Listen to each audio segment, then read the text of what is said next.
Delo študentskega sveta poteka na rednih sejah, tam se člani dogovarjamo o tekočih zadevah, sprejemamo imenovanja za profesorje, organiziramo tudi razne dogodke, ekskurzije ali pa tečaje, naprimer poslovno nemščino, Excel, skrbimo pa tudi za njihovo psihofizično kondicijo.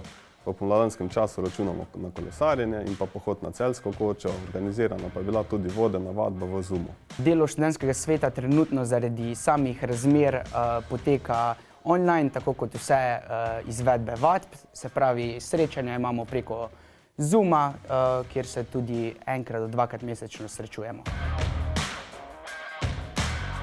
Kandidaturo jim priporočam, ker je to lepa izkušnja, pridobiš mnogo novih znanj, novih kolegov in lahko soustvariš politike na MFDPŠ-ju. Za vse študente, ki ste pripravljeni, da bi se pridružili študentskemu svetu, toplo priporočam, saj imamo ogromno zabave, kljub trenutnimi razmerami se ogromnokrat nasmejimo in smo tudi tesno vpeti v samo delovanje oziroma potek na fakulteti.